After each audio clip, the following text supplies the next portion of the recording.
held belief that when I got there, when I did that thing, when I ticked items off the list and arrived at that elusive place in the future, an ever-moving destination, then I would be happy.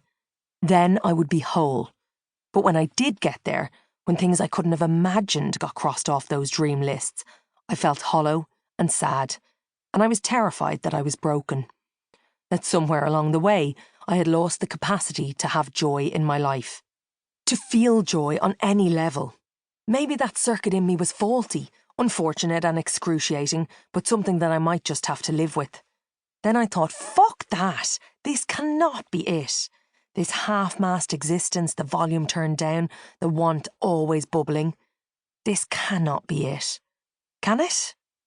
Maybe in a bid at self-preservation, or sweet desperation, I started to consider that perhaps it wasn't me that was faulty, but my system. That was the first bit of compassion I had given myself in a while, a glimpse at what having my own back might feel like, and the realisation that until this point I had been coupled up with a mean girl, myself. Maybe instead of striving to do all the things in the hope that I would somehow satiate the beast for a bit, I would confront her and give her a hug. I would kill her with kindness or smother her with affection. I would give her love, introduce her to joy, and force her to find herself.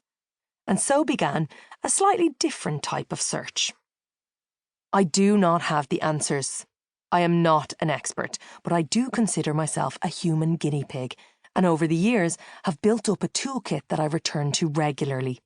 The heavier it gets, the lighter I get. I hope that some of the tools inside will work for you. Chapter 1.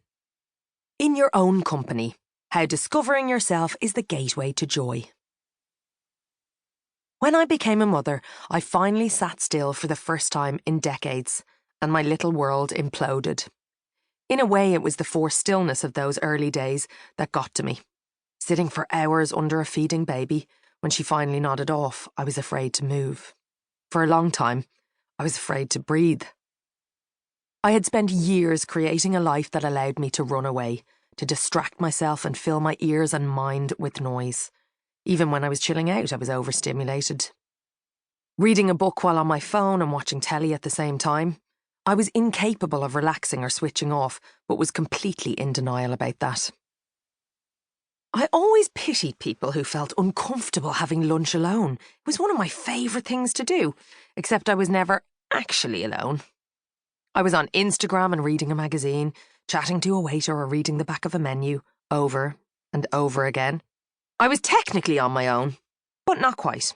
Obsessed with busyness, itchy in silence, proud of my frantic energy and ability to keep going, unaware of its impact on me and everyone around me.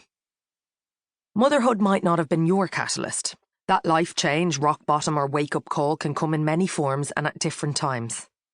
There's a chance you may not need one at all and this book is just fun and you're thinking, shit, this chick needs to chill out. Why can't you just talk about bench seating like usual? But if you relate to the always-on, never-know vibe and you're ready for a shift, there is hope. Wherever I go, there I am. I was running away from myself because I was afraid of what I might hear if I slowed down long enough to listen, afraid of what would come up when the noise stopped. I didn't want to hear something I knew I couldn't unhear. And that is the frightening thing, the realisation that the voice inside, if you can shut up for a bit, knows you deeply, wants to guide you, wants to support you, to become the best version of yourself, but that requires knowing all versions of yourself first, and embracing yourself warts and all. It sounds hideous, and at points it is, and so are you. We all are, it's a human thing, don't take it personally. But if you can look at the gremlins within, you'll also see how furry they are, and furry is great, in any situation.